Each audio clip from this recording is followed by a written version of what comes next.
No countdown today, Anthony? We're just live?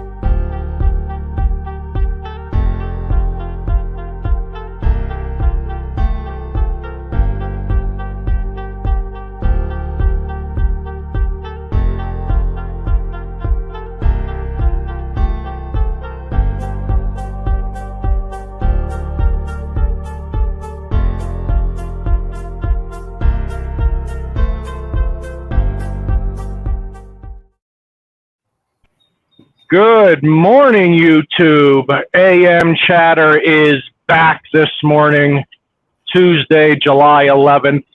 I'm reporting from the Mobile Mortgage Center. Good morning, fellas. How are you? What's up? Good morning, Cowboy Ryan. What's going on? Nothing. I think me and Anthony are living the boring life. We need to hear what's going on with you. Well, as we were in the countdown, I lost service. So middle of Wyoming today, driving east 900 miles. So I hope I stick with you in the middle of Wyoming. But if not, you guys take it over. Yeah, we'll be able to handle it. You have a good trip out west? Out west was great. Yosemite, Yellowstone, San Francisco, the Redwoods. It was a once in a lifetime. Glad I was able to do it. Did a ton of pre-approvals the last 2 weeks while I'm in the car here with my navigator, John Karpinski, leading the way. My 3 dogs helping out on all underwriting decisions. But yeah, it's been a great couple of days. We're heading back to reality.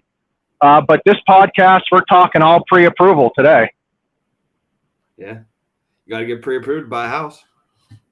That's true. LaPera, are you there? I'm here, buddy. Perfect. No birds chirping today? Oh, they're chirping. They're chirping, buddy. Oh, okay.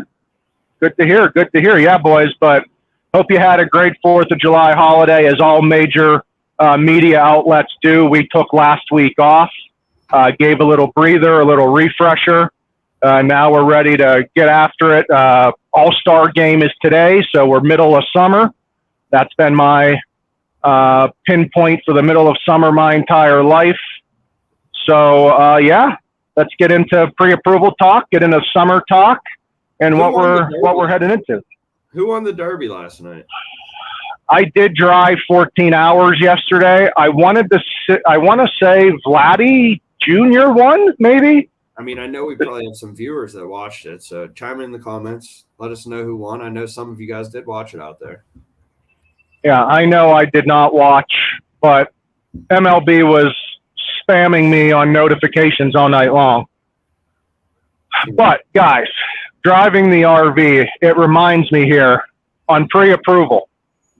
When you get pre-approved, when you're talking to one of us about the pre-approval, if you have a big purchase coming up, whether it's a car, whether it's an RV, heck, whether you're going back to grad school and you're going to have new student loans, any debt that you're adding, you always need to talk to one of us to make sure that's not going to affect your qualification, because any new debt added to your debt to income ratio can absolutely affect what you qualify for. So that's one thing we see a lot. As buyers get pre-approved, they get excited about being pre-approved, and then they go buy a new car. That's not great for our side of things. Happens often. I've also, I don't know where you go from here, but we do run into the problem of people changing jobs as well, just thinking they could change a job and it's not going to change anything on that end. How you're getting paid also affects your pre-approval. So that is also a big thing, is changing. I'm with you, Tom. I would say the number one thing, other than credit score, right? Credit score is either have a good enough credit score or you don't. If you don't have a good enough credit score, we work with you to try to get your score up high enough. But with employment, with how you're paid, with switching jobs, with COVID and unemployment, that is the number one thing that I'm seeing. And Tom, I don't know about you, that is affecting pre-approvals right now in this market. Yeah, I'm having a ton of job, not change issues, but people are going from regular base to some type of commission withdrawals. They're just changing how they're getting paid, and it's kind of screwing up how we calculate our income. So changing those jobs and changing your pay structure could really throw your pre-approval out the window. You got to make sure you're double checking those things before you change jobs, or even after, if you've already done it. Yeah, and if you start a new job, we have to get 30 days worth of pay stubs, especially depending on the program. So, I had one this week. They went on vacation the second week they started the job, unpaid, which definitely throws a little bit of a wrench into verifying a full month's of earnings on the new job to qualify. So luckily for this client, we were able to back off the income and still get it approved. But, in many cases, that's not the case. It's usually we have to wait for another pay stub, which will delay closing and possibly may not even be able to be done. So. Yes, employment is tough. Sometimes we can have that offer letter in certain industries that can help. But the offer letter isn't always a guarantee. It depends on your loan type, the offer letter itself, the type of job in some cases. So please, we look at a 2-year history. So if an agent or a buyer are sitting and thinking, oh, well, yeah, I just started a job and it's a great job and I'm making this, just because you started making that income, there's cases that we may not be able to use it right away, or we may have to average income. Remember, there's guidelines we have to follow. We just don't wake up in the morning and figure out how we're going to calculate income. There are strict mortgage guidelines that we must use in this process. Another thing is, some people might just say, oh, John Smith, he owns his own business. He could buy the $500,000 home. When somebody owns their own business, those tax returns need to be dissected completely, and we need to actually see what they're writing off and what the net profit is of that business. Wait, Tom, so you mean when you get a call at 9:30 Sunday night that someone needs to put in an offer by tomorrow morning and they're self-employed, that's going to be a little difficult to do? Yeah. For me, it practically impossible, Tom? Impossible, Tom? For Senior Loan Officer LaPera, he might be able to pull some out of his bag, but I cannot get that done for you by Monday morning. I mean, maybe if they're Schedule C, but what's the chance that buyer has the Schedule C available? Oh, man, you need my tax returns? Yes, we need tax returns for self-employed buyers. We use after expense income. Guess what, everyone out there? Accountants' jobs are to make you pay the least amount of taxes possible when you're self-employed.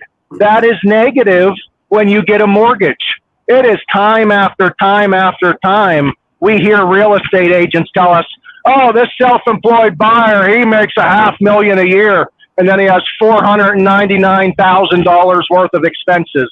That means he made $1,000 according to mortgage purposes. So please, oh please, self-employed borrowers, we need tax documents. Well, on the same token, right? That's why, going to, one of us is truly the first step as far as getting, start looking for a house, because you got to get pre-approved to know what you're buying, ahead of time, instead of looking for the house and then trying to get pre-approved. That's kind of doing a little bit backwards, because you don't even know what you can buy. You might think you know what you could buy, but in reality, it's a lending standard. So that tax return guideline, that's not just West Penn Financial, that's a lending standard. So that's across the board. Net income averaged over 2 years. Unless you've been doing it for 5 years, then we can use one. But I mean, in the same token, getting pre-approved really should be the first step a buyer takes if they're looking to buy a house. And the reason we close such a high percentage of our loans is we're not a mortgage broker that doesn't have underwriting, in-house underwriting that we can call and get confirmation on.